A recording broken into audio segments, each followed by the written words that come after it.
శాశ్వత పరిష్కారమే లోక్ అదాలత్ ధ్యేయమని కక్షిదారులందరూ లోక్ అదాలత్ను సద్వినియోగం చేసుకోవాలని జిల్లా ప్రధాన న్యాయమూర్తి సాయి రమాదేవి అన్నారు. రాజీ ద్వారా కేసులు పరిష్కరించుకోవడం ద్వారా ఈ కేసులు పునరావృతం కాకుండా ఉంటాయని, అలాగే కోర్టు ఫీజులు కూడా తిరిగి పొందవచ్చునని తెలిపారు. గత సంవత్సరం నిర్వహించిన 4 లోక్ అదాలత్లో 3 తెలంగాణ రాష్ట్రం ప్రథమ స్థానంలో నిలిచిందని, 4వ లోక్ అదాలత్లో 2వ స్థానంలో నిలిచిందని తెలిపారు. సిద్దిపేట జిల్లా కోర్టులో జాతీయ లోక్ అదాలత్ నిర్వహించారు. కార్యక్రమాన్ని జిల్లా ప్రధాన న్యాయమూర్తి సాయి రమాదేవి జ్యోతి ప్రజ్వలన చేసి ప్రారంభించారు.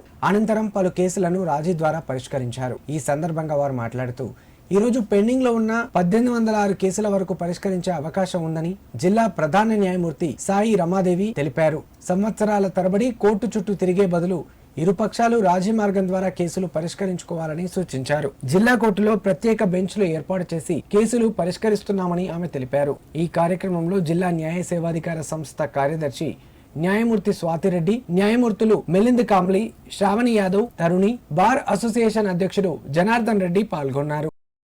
2025 సంవత్సరానికి గాను మొదటి లోక్ అదాలత్ ఈరోజు నిర్వహింపబడుతూ ఉంది. మనకి ఆనరబుల్ సుప్రీంకోర్టు మరియు హైకోర్టు ఇచ్చినటువంటి ఆదేశాల మేర మరి ఈరోజు మనం నిర్వహిస్తూ ఉన్నాము.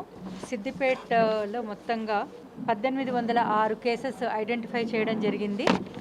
అన్ని కేసులు ఏవైనా సరే సెటిల్ చేసుకోదగినటువంటి కేసులు ఏవైనా కూడా ఈరోజు పరిష్కరించడం జరుగుతుంది. ఈరోజు మరి వీలైనంత ఎక్కువగా కాంప్రమైజ్ చేసుకునేడానికి సాధ్యమైనటువంటి కేసుల్లో కక్షిదారులు ముందుకొచ్చి సెటిల్ చేసుకుంటారని మేము భావిస్తున్నాము.